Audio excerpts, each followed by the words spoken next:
Wow. Yeah, dude. I remember saying that a couple times. So you heard back on some older videos. I said that quite a few times actually. Now that I think about it, you don't follow a woman. You don't. You don't. You. It's nothing wrong if you're in a relationship, you're married or just in a relationship, and you make decisions together. You talk about things. That's fine. But he's saying, I'm going here. I want to go live here in California or Texas. I want to go live at this place. I know you got something set up here already for us, but let's just go where I want to go. Don't do that. You're going to end up in a bad situation every single time. It's like you're chasing. Every time you're chasing, dude, you're going to end up in a bad situation. It's not going to work out in your favor. But I'm glad karma got her. Cheated, lied, and left me for fame. Karma got her bad. Hey, true story.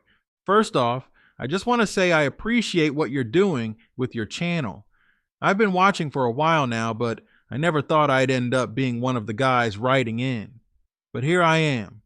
I used to watch your videos after work when I'd feel stressed out and couldn't make sense of what was happening in my marriage. It was one particular video that really snapped me out of the fog, and I'll get to that later.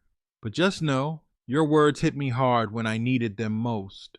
So here's my story. My name's Richard. I'm 29 now, and I'm originally from Indianapolis, Indiana. I met my ex-wife back in high school. We were one of those high school sweetheart couples that everybody thought was going to go the distance. She was my first real girlfriend, and after being together throughout high school and college, we got married junior year. Everybody thought we were solid. We had our fights like anyone else, but back then, she was sweet, loyal, focused. We had dreams, big ones, or at least I thought we shared the same dreams. When we graduated college, I had a job offer lined up from the company I interned with for a year and a half in Indianapolis. It wasn't glamorous, but it was solid. Good pay, great benefits, and most importantly, it was stable. I was ready to settle down and build something long term. But that's when my then wife started bringing up this idea of moving to a bigger, better city. Specifically, she wanted to move to LA. Now, if you know anything about people from the Midwest, you know how far of a stretch LA is from what we're used to. I told her no at first. I was happy with where we were. I had a plan. I didn't want to start over in some expensive, crowded city where I didn't know anyone. But man, she turned on the waterworks. She started talking about how she didn't want to live a boring life, how LA was full of opportunities, how we could experience something new together. She gave me that look. You know the one. Puppy dog eyes, trembling voice, holding my hand like her life depended on it. I wasn't built for resisting that, so I caved. I said, fine, I'll apply to a few places out there, but if nothing sticks, we're staying. To my surprise, all three of the companies I applied to in LA called me back for interviews. She acted like it was a sign from the universe. See, it's meant to be, she said. I didn't believe in signs, but I figured maybe this was an opportunity after all. I went to the interviews, got second rounds with two of them, and turned down the third because their offer was embarrassingly low. I ended up going with the one that paid the most. Not because I was greedy, but because I looked at rent prices in LA and damn near had a heart attack. I knew I'd have to carry the weight financially for a while, especially since she hadn't lined up anything. My parents, bless them, helped us out with the move. I wouldn't have been able to do it otherwise. They were a little skeptical about LA, but they wanted to support us, and they saw I was trying to make my wife happy. That's what this was all about for me, her happiness. We found a small one-bedroom apartment, nothing fancy. It was in a decent part of town, close to a few bus lines, and within walking distance to a grocery store. We didn't get a car right away, used public transportation, and Uber when necessary. It was tight, but I figured we were in this together. Well, 2 years went by, and she still hadn't found a job in her field. She'd applied to a few places early on, but over time it became clear that the job hunt was more of a suggestion than a real goal. Eventually, she started working as a barista at a little hipster coffee shop. It wasn't bad money for part time work, but she still expected me to pay for basically everything: rent, groceries, utilities, phone plans, and even Netflix. Now, I'm not a stingy guy, but we both had student loans, and I was paying mine down aggressively. I made it clear from the beginning that I wouldn't be covering her loans. That was the agreement. But one night she lost it. We were watching something on TV, and I asked if she could set up her automatic payment for her loans since the due date was coming. She rolled her eyes and said, I can't truly rest in my feminine energy if I have to pay student loans and a damn Netflix bill. I looked at her like she had two heads. Feminine energy? Since when did she talk like that? That wasn't the woman I knew from high school. That wasn't the woman who used to help me study late at night or talk about building a future together. It was like some social media version of her had taken over, some character. She started following a bunch of these so called lifestyle influencers who talked about divine femininity and manifestation and all that crap. Suddenly, anything that resembled personal responsibility was labeled as masculine energy and therefore not her job. That argument opened a floodgate. From then on, I saw her differently. I started noticing things I didn't want to admit to myself. She was always too tired for intimacy, but she always had energy for going out with her coworkers. She was secretive with her phone, wouldn't let me near it. She'd stay out later and later. Sometimes she'd say she was out with friends from the coffee shop, but when I asked for names or what they did, she was always vague. One night while watching YouTube, I came across your channel. I don't know if I was searching for relationship advice or just needed to hear someone else's story, but I ended up on one of your videos. I can't remember the guy's name, but I'll never forget the line you read. You said, "Don't ever follow a woman. Men, you should always lead and walk your own journey, not hers." That hit me like a gut punch because I had followed her. I abandoned my plan, gave up my job offer, moved across the country, all to make her dream a reality. And what did I get in return? Distance, disrespect. A woman who was no longer even trying to pretend to be the person I married. That night, I decided to go through her phone. The first time I didn't find much. A few cryptic messages, but nothing concrete. Still, my gut wouldn't let it go. A couple of weeks later, while she was showering, I tried again. This time, I dug deeper, and that's when I found it. She had a contact saved as Clark Street Diner. That was our favorite place back in Indy, so it seemed weird. I opened the text thread and was hit with a wall of filth. She was having a full-on affair with some Twitch streamer or YouTuber or something. He was verified, had a bunch of followers, and apparently he had money. I read their messages. She'd been seeing him for months. The night she said she was with coworkers, she was with him, going out to fancy rooftop restaurants, renting Airbnbs in Malibu, getting gifts. They had videos, pictures, pet names. I saw her send him the same sweet dreams message she used to send me. My stomach turned. I felt sick. I went into our bedroom, sat on the edge of the bed, and just stared at the floor for what felt like hours. I didn't even cry. I was too stunned. What made it worse was that earlier that same day, I had gotten a promotion. I was proud of myself. Finally felt like I was getting my footing in LA. I was going to tell her that night. Instead, I walked into the kitchen and said, "I know you've been cheating. We're getting a divorce." She froze, turned pale, and started denying it at first, until I told her I read everything. That's when the crocodile tears came. She tried to blame me, said I was emotionally unavailable, that I didn't nurture her spirit, that I made her feel like a burden. Nah, I wasn't playing that game. I moved out the next week, Getting divorced wasn't simple since we had to file through Indiana, where we got married, but I was determined. I flew back, handled the paperwork, and paid the fees. She didn't even fight it. I think she thought the streamer guy would sweep her off her feet and turn her into some influencer princess.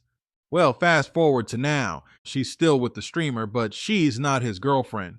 Not officially. He doesn't post her, doesn't claim her, but she posts pictures of them together all the time, traveling, eating sushi, going to concerts. It's clear she's just one of his side pieces, and I don't think she sees it. Or maybe she does and just doesn't care anymore. That's the karma. That's her dream fulfilled. As for me, I stayed in LA. I moved into a better apartment, still small but newer, safer, and with way more natural light. I'm still at the same job and doing well. I live within my means, save like crazy, and just started investing in index funds. I'm learning to cook better, hit the gym 4 times a week, and I'm taking some online classes in software development. I'm not rushing back into dating. Not right now. I'm rebuilding, reinventing myself, becoming the man I should have been before I ever got married. The man who leads his own life and doesn't follow anyone blindly. I'll write again soon with more updates. Just wanted to say thank you. Your words woke me up. Stay real. Subject. Can you add this to my last email? I spoke too soon about my ex. Hey, true story. It's Richard again. I wrote you not long ago about how my ex-wife begged me to move to LA, never found work in her field, and eventually cheated on me with some streamer guy. You titled it Whatever You Thought Fit. I haven't seen it posted yet. But if it hasn't gone live yet, please feel free to add this update because apparently I spoke too soon. After I sent that email and got it all off my chest, I thought I was finally done with that chapter of my life. I meant it when I said I wasn't checking in on her anymore and that I was focusing on building myself back up. But if I'm being completely honest with you, I got curious. Not right away, but maybe a week later. I guess part of me still wanted to know how her dream life was going. I hadn't looked at her socials in a long time. She'd blocked me on Instagram and changed her TikTok username, probably to avoid embarrassment or maybe to hide whatever she was doing with that streamer. But one account she forgot to block was her old Facebook. I'd never really thought to look there since she rarely used it when we were together, but I checked it, and man, what I saw hit me like a ton of bricks. Let me walk you through it. The first thing I noticed was that she looked different, real different. She lost a lot of weight and not in a healthy way. Her eyes looked tired and glassy. Her skin looked pale, her hair thinner. I stared at the photos for a minute before it even registered that this was her. The girl I used to eat late night nachos with back in college. The girl who used to dance barefoot in our tiny apartment while cooking ramen. She was gone. In her place was someone I barely recognized. Then I scrolled down and saw the post. She wrote, I know I've been MIA lately. Things have been really rough. I've made some bad choices. I'm trying to get help. My parents are trying to get me to come back home. Please pray for me. I don't want to be judged. Just support. Underneath, a bunch of people had commented stuff like, you got this, and we're rooting for you. But you could tell from the way some of them worded their messages that they knew what she was talking about.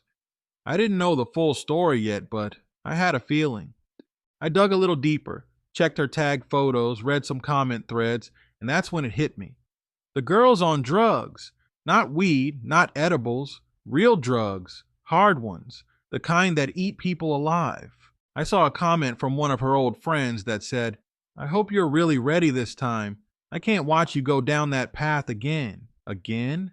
That word stuck out to me because I had no idea she was ever using drugs in the first place. We never did any of that together, not even socially. She drank a little when we were in college, but she was always one of those organic green juice types who wouldn't even take Advil unless she had a migraine. Now here she was, talking about rehab and needing a fresh start.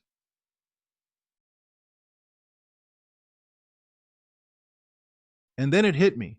The streamer guy, the rooftop dates, the late nights, the group of people she started hanging out with that I never met. It all started making sense. I'm not saying he got her into it, but I am saying that the people she surrounded herself with after cheating on me were the type of folks chasing fame and dopamine, always on the edge, always needing the next high. I'd bet good money she got swept up in that lifestyle trying to keep up, trying to be relevant in some circle that only valued clout and chaos. She never even got a job in her actual career field. All those nights crying to me about how fashion design was her passion and how LA was the only place she could truly chase that dream. Lies. Or maybe they were true at one point, but she clearly didn't have the discipline or work ethic to turn it into anything. 2 years of living in LA, and the only job she ever held was at a coffee shop part-time. She spent 4 years in college, took out thousands in loans, and for what? A worthless degree and an Instagram page full of selfies and half-baked ideas she never followed through on. I remember back in our sophomore year, she dragged me to one of her school's student fashion shows. She was so excited to show me the dress she made. I told her I was proud of her. I was proud of her. I wanted her to succeed. But now that I look back, I realize her dreams were more about image than substance. She wanted to be something, but she never wanted to do the work to become it. Meanwhile, I was out there grinding, working a full-time job, budgeting, trying to build a real life. And she was out here playing house with a guy who makes videos in his bedroom for a living. I'm not knocking content creators. I'm talking about her mindset. She thought if she aligned herself with someone who looked successful, she would be successful by association. But it never works like that. You can't fake work ethic. You can't fake character. Eventually, the mask slips. So now here she is, pushed out of the limelight, probably dropped by the streamer, surrounded by a new crowd who doesn't care about her well-being. Her own parents are begging her to come home. They commented under that Facebook post too. Her mom wrote, "We love you and we're here for you. You don't have to fight this alone. Please come back." Her dad even chimed in, and he's the kind of man who never commented on anything when we were married. He was a quiet guy, always polite but distant. So when I saw his comment, "We're ready when you are," I knew things were bad. I can't even imagine how heartbroken they must be. Do I feel bad? Yeah, I do. I don't hate her. I'm hurt by what she did, sure. I'm angry that I let her manipulate me into uprooting my life and dragging me across the country. But at the end of the day, she was someone I loved deeply. I married her. I built a life with her. I believed in her. Seeing her like this, it doesn't bring me any joy. There's no satisfaction in her downfall. It just feels sad, tragic even. She had so much potential. She was smart, funny, creative, but she lost herself in this fantasy of what life should look like instead of doing the hard, boring, necessary work to make something real. And now she's paying the price. You know what's ironic? Back when we were fighting about money, she told me, "I just want to live a soft life. I'm not meant for struggle. I want to be taken care of." She said it like I was failing her for not being a millionaire at 25. But now she's in the deepest kind of struggle, not just financial, but mental, emotional, spiritual. And nobody's there to take care of her now. Not the streamer, not her fake friends, not her manifestation journals, only her parents. The same people she once said she didn't want to turn out like. They're the ones trying to rescue her now. Meanwhile, I'm still here, still standing, still grinding, still healing. If there's one thing this whole situation taught me, it's that peace of mind is priceless. I live alone now, in a modest but clean apartment. I cook for myself, keep my space tidy, and have full control over my time. I don't have anyone questioning where I'm going or who I'm texting. No secrets, no guilt, just peace. I get off work, go for walks, read books, and sleep like a baby. I'm saving like crazy, investing in my Roth IRA, learning more about real estate on the side. I've even been journaling more, something I never thought I'd do. Not gonna lie, I'm still not over everything. Some days the anger creeps back in. Other days I feel nothing but sorrow when I think about her. But I always snap myself back and remind myself I got out. I got out before she took me down with her. And true story, I gotta say, that one video you posted where you said men shouldn't follow women but lead their own journey, that saved me. Because that's exactly what I'm doing now. For the first time in my adult life, I'm leading my journey. I'm not trailing behind someone else's dreams. I'm walking toward my purpose. I don't know if this email will reach the people who need it, but if there's some guy out there thinking about giving up everything for a woman who isn't bringing anything to the table, don't do it. Look at her character, not her potential. Look at her track record, not her social media. Potential doesn't pay rent, passion doesn't cover bills, and beauty fades real quick when it's coupled with entitlement and laziness. Anyway, thanks for taking the time to read this follow-up. I'm sure you get a lot of messages, but if this can be added to my original story before it goes live, I'd appreciate it. If it's already been posted, no worries. Maybe this can be part 2. I'll check in again in the future and let you know how things continue on my end. But as of now, I'm staying focused, staying humble, and keeping my distance from chaos. Take care and keep doing what